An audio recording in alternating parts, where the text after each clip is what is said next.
മുതലാളി ഒരു കാര്യം ചെയ്യും, നമ്മളെ പുരയിലേക്കുള്ള മരം ഇറക്കിയതിന് ശേഷം മതി നമ്മളെ മുതലാളിന്റെ എസ്റ്റേറ്റിലേക്കുള്ള മരം ഇറക്കാൻ കേട്ടാ. അല്ല നമ്മൾ എപ്പോഴാ കൊടുത്തേക്കുന്നത്? അല്ല അത് അല്ലാന്ന് മരം വാങ്ങി കുറച്ച് ചെമ്മീൻ കിട്ടിക്കുന്ന കൊടംപുളിയും കൂടി കിട്ടി അതിട്ട് ബെക്കേന്ന് പറയണ മുതലാളി. ഞങ്ങളിപ്പോ വരെ അറിഞ്ഞ ഇല്ല അവിടെ ഹോട്ടലുകാർ വന്ന് വലിയ അടി നടത്തുക. രാകേഷും രമേശും കൊണ്ടുവന്ന സാധനങ്ങളൊന്നും അവരുടെ സ്വന്തമല്ല, മോഷ്ടിച്ചതാണെന്ന്. ഇത് വെച്ച് നമുക്ക് അവരെ ബ്ലാക്ക് മെയിൽ ചെയ്താലോ? താൻ എന്താ ഇവിടെ ഇരിക്കുന്നേ? അല്ല ഞാൻ ആലോചിക്കും. അവസാനം തെങ്ങിന് താഴെ വന്നപ്പോഴാ അമ്മ എല്ലാം അമ്മൂമ്മയാന്ന് മനസ്സിലായത്. ഇവരാളൊരു ഭയങ്കര അവനെ പോയി മറ്റേ സംഘടിപ്പിച്ചോണ്ടോ. വേഗം വരണം കേട്ടോ. അവൻ ചെറുപ്പത്തിലെ സ്വഭാവം ഇപ്പോഴും മാറിയിട്ടില്ല. നിങ്ങളെങ്ങോട്ടാണ് പോണത്? ഇതാന്ന് രണ്ടാൾക്കാർ. പിന്നെ ഇതെന്താണ് പന്നി കുട്ടികളോ? എന്റെ പൊന്നും ചങ്ങായിമാരെ, നിങ്ങൾ ഈ ദുനിയാവ് മുഴുവൻ തെരഞ്ഞെറിഞ്ഞ് നടന്ന് മതിയായി. എന്താ കാര്യം കുന്തോ? ഏതായാലും നിങ്ങൾ രണ്ടാളും ഒന്നിച്ചേണ്ട വളരെ നന്നായി. ഒന്ന് പറഞ്ഞു കൊടുക്കി. നിങ്ങളുടെ അമ്മാവൻ നിങ്ങളുടെ പഴയ അമ്മാവനല്ല. അയ്യോ, പഴയ അമ്മാവൻ എന്തേ? പഴയ അമ്മ കുവൈത്തിലേക്ക് പോയിക്കണ്. യുദ്ധത്തിന് വെടിയൊക്കെ മൂപ്പരാണ് അങ്ങോട്ട് വിളിച്ചിക്കണ്. എടോ പഴയ അമ്മാവൻ തന്നെയാണ്, അമ്മായി ആയിട്ടില്ല. പക്ഷെ എന്താ സ്വഭാവത്തിനൊരു മാറ്റം വന്നിട്ടു. മൂപ്പരെ സോപ്പിട്ട് നിന്നാല് സ്വത്തുക്കളൊക്കെ നിങ്ങൾക്ക് കിട്ടും. അതിന്റെ മാർഗങ്ങളൊക്കെ ഒന്ന് പറഞ്ഞു കൊടുക്കി. ഒന്ന്, അമ്മാവൻ വിളിക്കുമ്പോ ഓടി ചാടി കയറി അങ്ങോട്ട് ചെന്നേക്കരുത്. ചെല്ലരുത്, അത് അമ്മാവന് ഇഷ്ടല്ല. രണ്ട്, അമ്മാവന്റെ കൂടെ ഇരിക്കരുത്. മൂന്ന്, കഴിയുന്നതും അമ്മാവനെ കാണാതിരിക്കുക. അയ്യോ, രണ്ടും കൂടി പന്തക്കണ്ട വെച്ചതിന്റെ അങ്ങോട്ടും ഇങ്ങോട്ടും നോക്കിയിരിക്കണേ.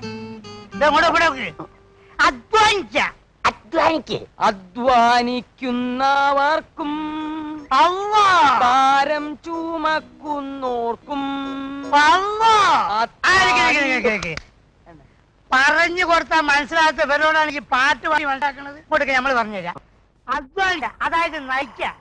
നമ്മൾ രാവും പറയും കൈക്കോട്ടെടുത്ത് പറമ്പിൽ കിളയ്ക്കുക, മതിൽ കെട്ടുക, അതിൽ പൊളിക്കുക, പിന്നെയും കെട്ടുക, പിന്നെയും കെട്ടി വിളിക്കുക. ഇങ്ങനെ ആകുമ്പോ എന്താവും? അവന് സന്തോഷാവും. സന്തോഷമായ നിങ്ങൾ ഗോളടിച്ച് സ്വത്തുക്കൾ മുഴുവൻ നിങ്ങൾക്ക് കിട്ടും. കിട്ടുമെന്നോ? എന്താ ഇവിടെ കിട്ടുമെന്നോ? അതിനാണ് നമ്മൾ രാവും പാലും ഉറക്കൊഴിഞ്ഞ് അധ്വാനിച്ചത്. എന്നിട്ട് മൂപ്പര് ഉറക്കാൻ വിളിച്ച് ചോദിച്ചു കിട്ടുമെന്നോ? അങ്ങനെ കിട്ടിയില്ലെങ്കിൽ നിങ്ങൾ ഇയാളുടെ വാപ്പാനെ കയറി പട്ടിന്ന് വിളിച്ചോ? ബാപ്പനല്ല, ബാപ്പന്റെ ബാപ്പനെ. എന്തായാലും ഞങ്ങളൊന്ന് ആലോചിക്കട്ടെ. ഇയാളുടെ വാപ്പനെ പട്ടി നോക്കുന്ന കാര്യം അല്ലടോ, സ്വത്തിന്റെ കാര്യം. ഇയാൾ എന്താ ആലോചിക്കണേ? സ്വത്തിന്റെ കാര്യം തന്നെ. ഇങ്ങോട്ടൊക്കെ നിങ്ങൾ എന്താ ആലോചിക്കണേ? ഞാൻ തന്റെ വാപ്പനെ പട്ടിന്ന് വിളിക്കുന്ന കാര്യം ആലോചിച്ചതാ. ബാപ്പനല്ല, ബാപ്പന്റെ ബാപ്പനെ. ബാപ്പന്റെ ഇങ്ങോട്ട് പോയി ആ കുട്ടികൾ അവിടെ കിടന്നിട്ട് അധ്വാനിച്ചോട്ടെ. നിങ്ങൾക്ക് ഗുളിക ഓടിക്കേണ്ട സമയമുണ്ട് കേട്ടാ. അങ്ങോട്ട് നടക്ക്, ഞാൻ കാണിച്ചു നടക്ക്. അധ്വാനിക്കുന്നവനും ഭാരം ചുമക്കുന്നവനുള്ള നമ്മുടെ സ്വത്ത് ഉടനെ രജിസ്റ്റർ ചെയ്ത് രാകേഷിന്റെയും രമേഷിന്റെയും പേരിലാക്കണം. അത് ഉടനെ വേണോ? സ്വന്തം കാലിൽ നിക്കാറായിട്ട് പോരെ? അതിന് മാത്രം പ്രായമൊന്നും ആയിട്ടില്ലല്ലോ. അവര് ചെറിയ കുട്ടികളല്ലേ? അല്ലേ? അത് ഇവിടെ പറയും. അല്ലേ? എന്തായാലും ശരി, അവരെന്റെ അനന്തരവന്മാരാണ്. അവരുടെ സ്വത്ത് അവർക്ക് കൊടുത്തേ മതിയാവും. എനിക്കാണെങ്കിൽ വയസ്സായി, ഇനി അവര് സ്വന്തമായി കൈകാര്യം ചെയ്തോട്ടെ. അങ്ങനെയാണെങ്കിൽ അങ്ങനെ.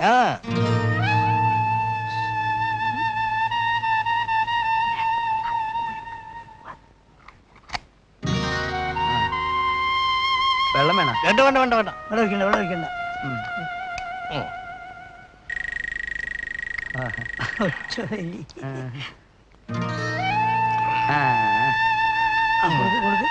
ഒരു പങ്ക് കൂടെ വേണം.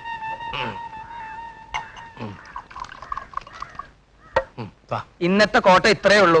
ഇന്നത്തെ കോട്ട ഇത്രേ ഉള്ളൂ. നോക്കി ഇന്നത്തെ കോട്ട ഇത്രേ ഉള്ളൂ കേട്ടാ. ഇനി ഭാഗം വെപ്പും രജിസ്ട്രേഷനും ഒക്കെ നമുക്ക് പിന്നെ ആവാം.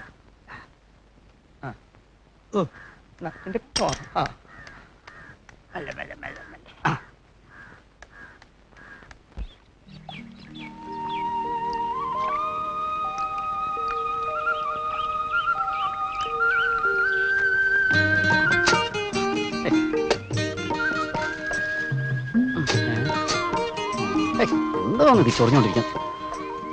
ഈ ഓലമണലിന്റെ ശല്യം ഞാൻ ഒഴിവാക്കി തരാം.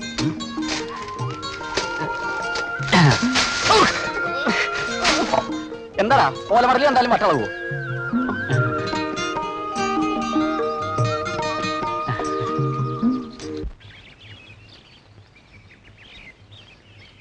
കോശ കോശ കോശ എന്റെ പൊന്നും കോശ കഴിഞ്ഞ ആഴ്ചത്തെ കണക്ക് നമ്മൾ ഒന്ന് കഴിച്ചിലായി തന്നു. എടാ കുഞ്ഞു മുഹമ്മദേ, കഞ്ഞി എന്തേ? അല്പ സ്വല്പാണെങ്കിൽ സാരില്ലായിരുന്നു. ഇത് രൂപ 85,000-ന്റെ. എന്നാ അതിന്റെ അർത്ഥം 85,000 നീ പോക്കറ്റിലാക്കിന്നല്ലേ അല്ലേ? ഇങ്ങോട്ട് നോക്കടാ. ആ തന്നെ അതിന്റെ പോക്കറ്റിലായി പോയതാ. എന്റെ ദൈവമേ, ഒരു സഹോദരൻ എന്ന നിലയ്ക്ക് ഞാൻ പറയാണ്. എന്താണ് അല്ലെങ്കിൽ വേണ്ട, പറയണ്ട. എന്താണ് കോശ? നിങ്ങൾ നമ്മൾ ഒന്നല്ലേ, പിന്നെ എന്തിനാ ഈ ഒളിച്ചു വെക്കണേ? എന്തിനാ ഈ സങ്കടം? എനിക്ക് അതിന്റെ പകുതി എനിക്ക് കിട്ടണം.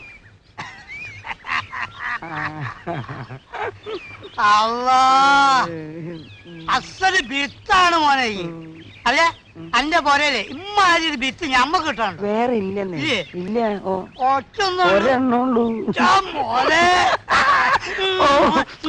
ഉമ്മക്കാരൻ. ഇവന്മാര് ഇക്കണക്കിന് അമ്മാവനെ സന്തോഷിപ്പിക്കാൻ വേണ്ടി അയൽവക്കത്തെ കൂലിപ്പണി വരെ ചെയ്തേക്കും. ചെയ്യും